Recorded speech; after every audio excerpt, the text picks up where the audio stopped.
I just don't even understand where 2020 went, but it is apparently 2021. I keep wanting to say 2020, which is really bad, but it's 2021. Like, happy new year, guys. In today's video, I basically wanted to sit down and share with you guys some of my goals, my ambitions, my aims, my resolutions for the new year. I might not achieve all of this in 2021, like I might achieve them in 2022 or in 5 years time or in 10 years time. They're just like open-ended goals. There are some that are kind of a bit more career orientated that I'm not going to share, but yeah, I hope you enjoyed this video anyways, listening to some of my goals. Definitely give it a thumbs up if you enjoy it, and if you want to stick around with us in 2021, you can subscribe. And yeah, oh, before we start, I do just want to say that you can set goals and you can write down something that you want to do at any point in time, like whether that's today, tomorrow, in a few months time, like it does not matter. Another thing I should say is that I filmed this video earlier this morning. Like, I had my blue smoothie, I was drinking that, and I was talking to you guys, but the lighting just was so bad. It's like actually blue.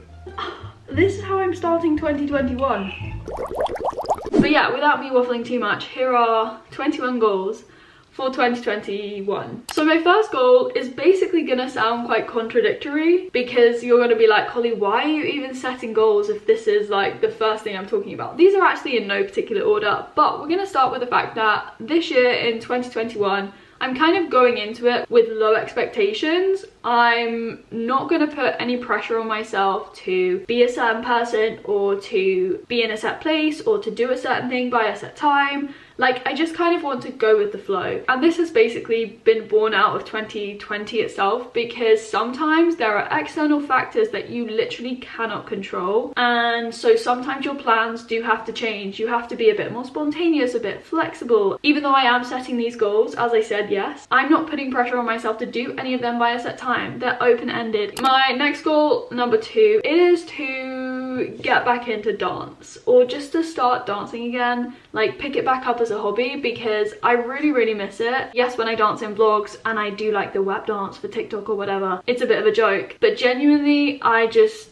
really want to get back to why I started dance in the first place. Like, I've danced my whole life and I've grown up with dance being a huge part of that. My main ambition was even to be a professional dancer, and I just want to get back into dance because I loved it, and that was the reason why I started doing it, and that was the reason why I danced for so many years of my life. Being a perfectionist, I have like put off going back to dance because I won't be at the place that I was before. Like, I haven't trained for a really long time, but if I go in just with the mindset of, you know, I just want to dance for fun, then I hope that it will help me to just like rekindle that love for dance. I'm also going to throw it out there at this point that I kind of also want to try ballroom dancing, and I don't really know where this has come from, but I've had it in mind for like quite a long time now, and I'm just like, you know, you may as well, if I'm gonna go back to dance, I may as well try something new as well. Number 3 is also kind of related to what I've grown up doing. Singing is another thing that I kind of want to start doing again. Like, I feel like I've lost 2 like really big hobbies and really big parts of my life. Last year, okay, I was limited with travel. Hopefully this year might improve. I might be able to go out and actually do stuff. The 4th thing is basically to do with Holygemia. So Holygemia is my online tutoring business, and I basically want to really start trying to grow Holygemia and pushing it down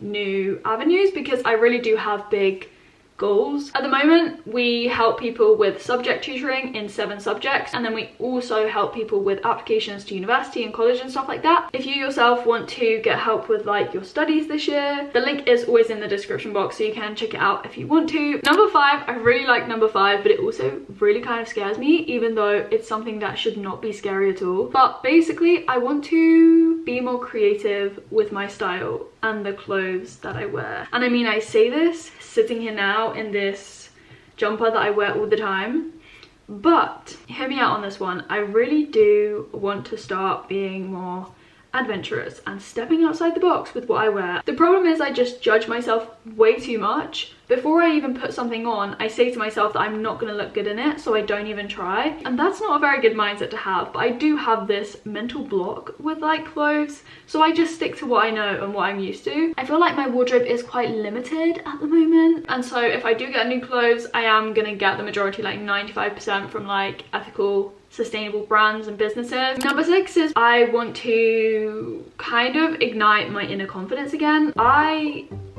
am a tortoise in a shell a lot of the time. And I feel like at the start of 2020, especially when I was traveling, I really kind of like came out of my shell. But then lockdown came around and I just went back inside. And that kind of links to like the whole clothing thing and just being confident in myself and what I'm wearing and what I look like and everything like that. I just want to reignite that, okay? And hopefully I'm praying that 2021 allows me to do that. Number 7 has kind of been encouraged by Emily, my sister, because she catches me doing it quite a lot. I don't do it a lot on camera because I don't do it a lot in general. But I need to kind of stop swearing. Don't get me wrong, I don't swear a lot at all, but I sometimes just feel like I do it a bit unnecessarily when I don't need to. And Emily gets really annoyed when I do it. She's like, Holly, do not swear. And I'm like, I'm so sorry, but sometimes it just comes out and I can't help it. So before it gets too bad, I need to like nip it in the bud. Number 8 is to basically stop worrying before something has even happened.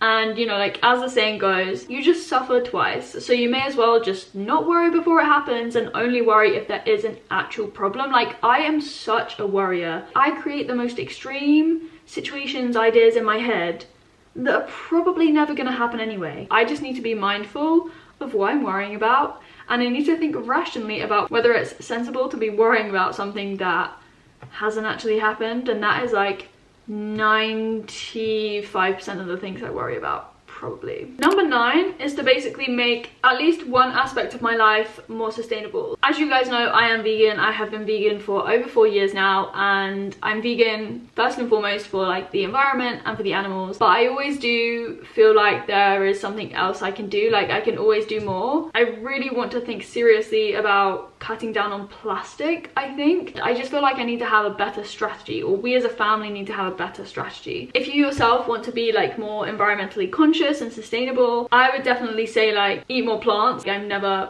telling anyone to go vegan, go plant-based at all, but I always will encourage people, if they are open to the idea, of trying more plants, because this is the season of veganuary. So if you want to try veganism, now is like a great time. There are so many things about veganism flooding the internet and social media at this time of the year. Maybe one day just like try being fully plant-based, or even just fully plant-based for one single meal, or do like a meatless Monday every Monday. Like, whatever you want, like just try and eat more plants. Number 10, I'm kind of laughing at, because again, it's something that, I don't know, it doesn't scare me, this one. It just makes me feel cold. I want to take more, well, I've never taken a cold shower in my life, so I don't know why I'm saying I want to take more, but I want to maybe try and take cold showers, like fully cold showers sometimes. Every day in the shower, when I have a shower, I end with it really cold. I kind of want to scream internally, but I don't scream. I just turn the water off and then I step out. I feel like there are so many benefits to having cold showers.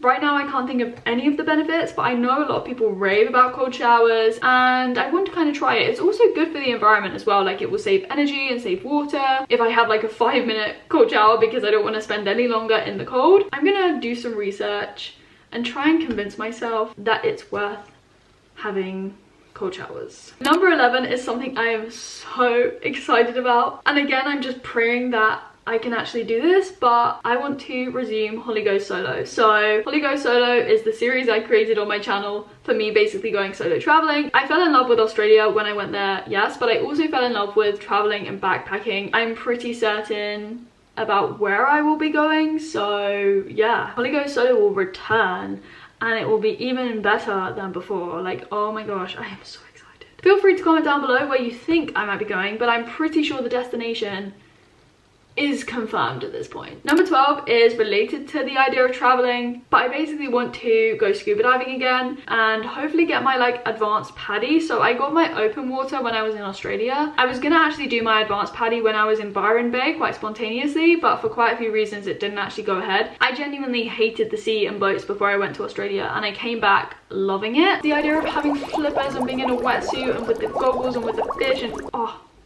it's literally, I can't even explain to you how amazing and incredible it is. Number 13 is a bit different. To stop pushing people away in my life. And these people that I'm specifically referring to are my family. I've talked a bit about this before, but I am really bad with like communicating with the people that are closest to me in my life. Sometimes I think I'm so like determined to be as independent as possible that I just end up pushing the people that are close to me away, and I don't think that's good in the grand scheme of things, because what I realized coming towards the end of 2020, that letting people in and like talking to other people and voicing my concerns and my worries and stuff is the best thing. I really need to work on this. Like, I need to stop pushing people away. I need to communicate more with my family, because they're the closest people I have in my life. They're the people I love the most and the people that I will always have in my life. So I just need to stop pushing them away. Like, Holly, stop putting up a wall, stop putting up barriers. Number 14 is to create some self-care habits and routines. I love my routines, my to-do lists, my plans, my weekly plans, but I feel like something I definitely neglect is like self-care. I just feel like this will enhance my life. The small things that can, you know, make me feel good about myself. I'm not saying that I'm gonna become this high maintenance beauty guru. Like, I am very much far from that. I'm very low maintenance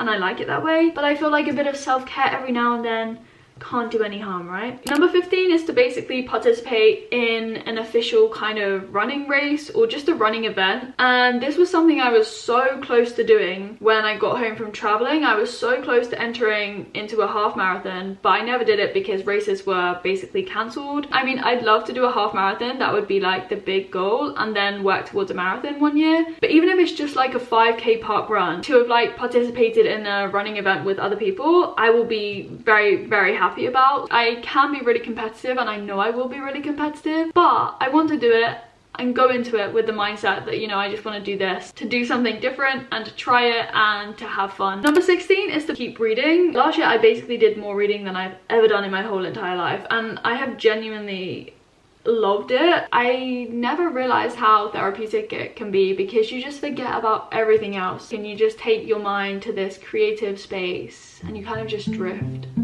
And it's just so nice. Number 17 is to basically get learning German again. Starting my masters and everything, I just haven't had time to keep on top of it. But hopefully I can get back into learning German, because a lifelong goal of mine is to be able to speak at least one other language semi-fluently. I really enjoy learning German. It's just like it's had to take a backseat at the moment, but we might be able to bring it back in 2021. 2021. Why do I keep saying 2020? It's 2021 now, Holly. It's actually the 1st of January today, so yeah, 2021. Okay. Number 18 is to actually go and speak to a therapist. So at the end of last year, when my mental health was really kind of quite low, probably at the lowest point it's been last year, I said that I wanted to go and speak to a therapist, and I never kind of followed that through, even though I knew it would really benefit me. I just feel like because of lockdown, I didn't want to speak to someone virtually. Even though I feel like my mental health has improved since then, I really do think it will be so beneficial for me if I go and speak to a therapist. I am scared about doing it, like I'm really scared about doing it, don't get me wrong. But at the same time, I think it could really help. Number 19, stop caring about what other people think. Now, this got to me quite a lot in 2020, and it kind of really surprised me, because for a lot of my life, like the majority of my life, and in fact the majority of time I've been online and on like YouTube and stuff, I haven't really cared too much about what people think about me. I haven't even thought twice about it. But last year, I don't know why, but it really got the better of me, and it really like took my mind to some dark places. As I said, I think my mental health has definitely improved recently,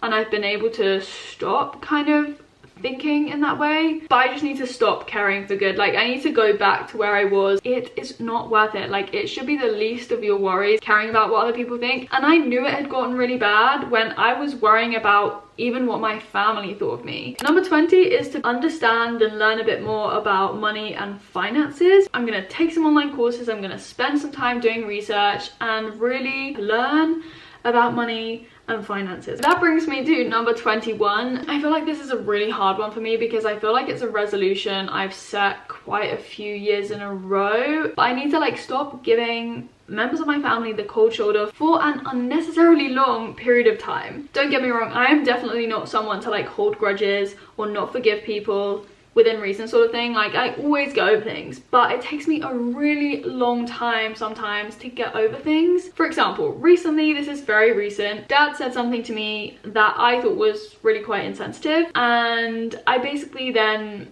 just got really annoyed at Dad, and I didn't really speak to him for a good like 10 days. 10 days is a long time, right? It just wasn't worth it. But the thing is, like, I don't know how to flick that switch really easily. Like, if I am annoyed at someone, I find it really hard to then not be annoyed at someone, because I'm like, I need to be annoyed at them for a bit of time before I get over it, right? Which isn't really the best mindset to have. But the thing is, I don't know how to change that. Like, I genuinely don't know. So any advice, like, feel free to share. But I feel like if I could have sat down with Dad and said why it affected me or how it made me think, it could have solved the issue. So I feel like it does come back to this issue I have with like communication, and I feel like that may solve the issue. So yeah, those are my 21 goals for 2021. I mean, if I don't achieve all of them, please don't come back to me and say, Holly, you said you were going to do this, this and this, because as I said, they're ongoing things, they're open-ended. I can be working on them in 2021 and maybe thereafter. None of these things are things I can say I've failed in doing, because I'm just going to be working on them. And even if I do fail a few times, I can try again. I'm not one to give up. I will just keep trying. I hope you enjoyed this video. Like it if you did, comment down below, subscribe, hit the bell. Again, happy new year. Like, it's crazy that it's 2021 already. And yeah, I will speak to you very soon, as always, in another video. Bye.